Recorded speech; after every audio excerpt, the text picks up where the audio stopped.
Assalamualaikum warahmatullahi wabarakatuh. Kita masih berbincang-bincang untuk masalah pendidikan khususnya di Kota Batam. Pak Deki, kembali lagi kita berbincang-bincang untuk pendidikan dan kesiapan hari ini dan akan datang masa depan. Dimanapun kita, mudah-mudahan kita sebagai kontribusi menyiapkan anak-anak sekarang dan untuk di masanya yang akan datang. Setelah kita lulus dari kuliah, Pak, atau D3, D4, sarjana atau S2 dan seterusnya, itu apa langsung siap di bekerja atau harus ada tambahan-tambahan lain, Pak, untuk saat ini? Program dari pemerintah atau program dari kampus untuk pembekalan anak-anak kita untuk siap di dunia industri khususnya di Kota Batam ini, Pak? Ya, sebenarnya kalau lihat dari program-program yang ada itu sudah cukup. Misalnya seorang mahasiswa begitu dia lulus, dia tidak hanya dia mendapatkan ijazah, dia juga mendapatkan sertifikat pendampingan. Ya, walaupun itu mungkin kebanyakan pada S1 dan D4, D3 mungkin tidak. D3 dan D4 sebenarnya mereka adalah orang yang sebenarnya harus siap bekerja karena mereka adalah ilmu terapan. Jadi kebanyakan ilmunya itu adalah bagaimana mendekati industri itu kalau D3 dan D4. Tapi S1 yang saya bilang, yang memang karena ilmunya ini dipersiapkan menjadi tenaga ahli mereka, menjadi spesialis. Jadi otomatis mereka belum difokuskan pada satu bidang kerja tertentu. Tapi kemudian adanya sertifikat sertifikat pendampingan tadi, nah ini membantu dia nantinya waktu dia sudah mendapatkan ijazah, apa sih keahlian dia atau keterampilan yang dia miliki, apakah dia seorang AK3 misalnya, ya ahli K3, kemudian dia seorang welding inspector, nah, itu bisa dalam sertifikat pendampingan. Hanya saja ya tadi itu kalau misalnya kebanyakannya sih memang karena kampus itu belum ada program seperti itu, ya berarti kebanyakan sarjana hanya memiliki satu ijazah saja ya. Terus kemudian untuk tadi naik dari KKNI 6 tadi menjadi KKNI 7 agar dia siap kerja, maka dia harus mencari sertifikat profesional seperti apakah ya kalau di Batam ini kan tentunya welding inspector, terus kemudian AK3, terus kemudian beberapa sertifikasi seperti CHRM misalnya, Certification of Human Resources Manager, bisa ya. Dan BNSP adalah ini ya, Badan Nasional Sertifikasi Profesi. BNSP adalah badan yang ditunjuk oleh pemerintah untuk mengeluarkan sertifikat profesi. Nah ini banyak sekali, ada banyak sekali sertifikat profesi yang bisa didapat oleh mereka lulusan sarjana ini untuk mendapatkan sertifikat keterampilan. Nantinya sertifikat keterampilan tadi akan menjadi modal mereka untuk bisa menjadi modal mereka untuk menunjukkan kepada perusahaan ini loh, saya sudah punya sertifikat profesi. Apakah dia nasional yang under BNSP ataukah dia internasional, karena ada juga dari internasional yang mengeluarkan Pengakuan sertifikasi internasional seperti lead auditor, ISO 9001 lead auditor, ISO 45001, ISO 14001 lead auditor. Nah, ini dia banyaknya dikeluarkan oleh institusi-institusi internasional. Itu juga boleh, tergantung bagaimana kebutuhan daripada perusahaan. Pak. Kalau ke depannya, Pak, apa aja Pak kira-kira dari sudut pandang pendidik dari dunia industri khususnya di Kota Batam ini yang menjadi top ranking Pak kebutuhan tenaga kerja supaya adik-adik kita nanti, mahasiswa kita nanti bisa mempersiapkan sejak dini peluang-peluang yang bisa diisi yang lebih dominan gitu, Pak? Ya memang sih karena secara alami atau nature-nya itu Batam adalah kota industri, maka kebutuhan tentang industri dan biasanya manufaktur. Manufaktur adalah suatu industri yang hasilnya adalah produk. yang nyata ya, seperti elektronik dan sebagainya gitu ya. Dan itu memang masih menjadi primadona di Batam gitu ya. Baik yang menengah maupun yang berat seperti fabrikator dan sebagainya. Nah, kesitulah nanti tenaga kerja kita akan mengarah ke sana.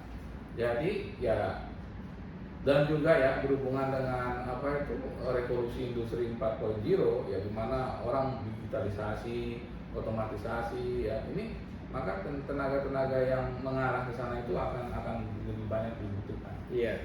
Ya, kayak seperti dulu ya Pak ya, ada profesi sebagai sekretaris, sekarang sudah tergantikan dengan teknologi ya Pak ya, teknologi handphone, komputer sudah artificial intelligence. Iya, artificial intelligence, dia sudah menggantikan tenaga sekretaris.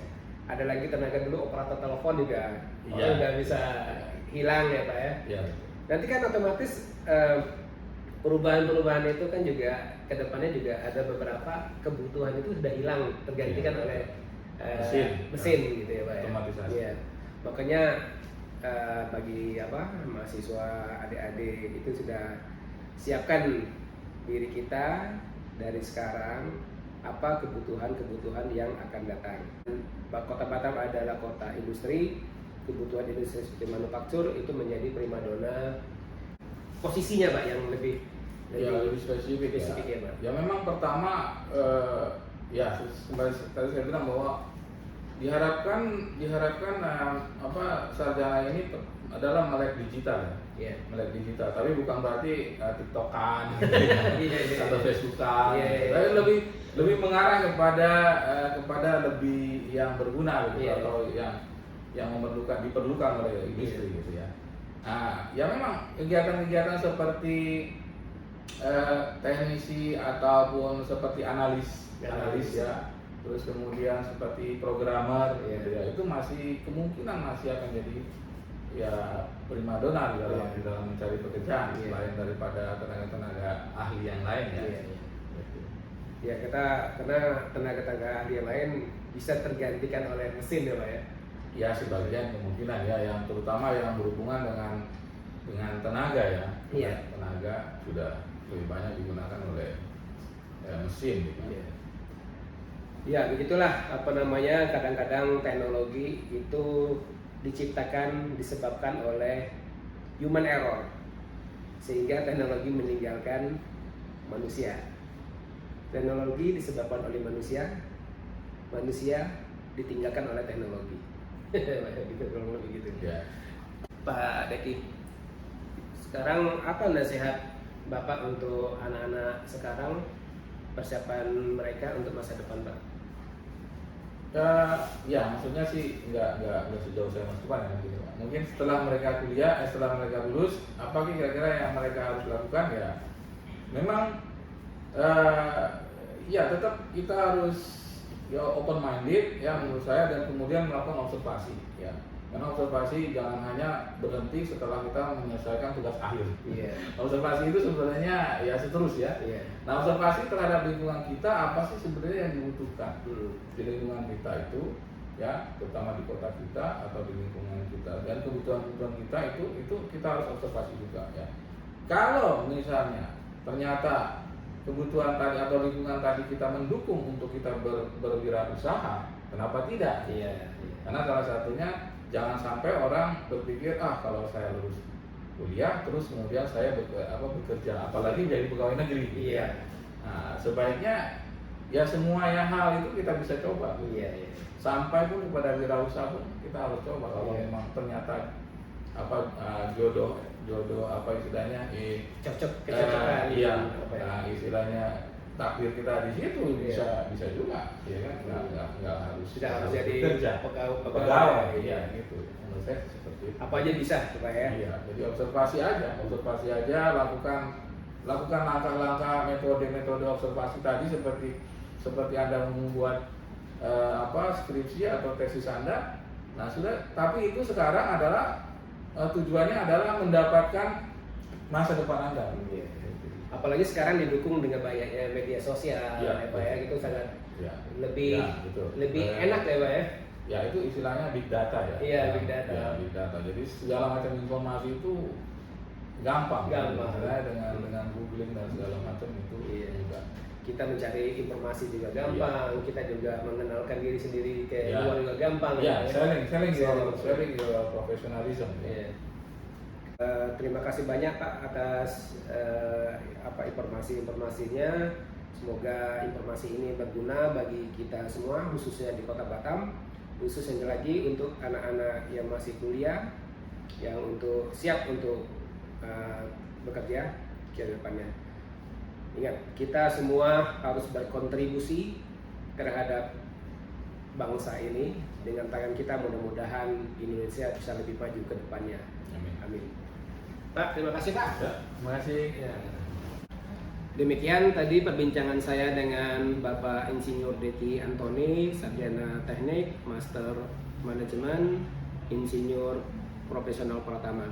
Semoga video ini bermanfaat bagi kita semua dan sampai jumpa pada video saya selanjutnya. Terima kasih. Assalamualaikum warahmatullahi wabarakatuh.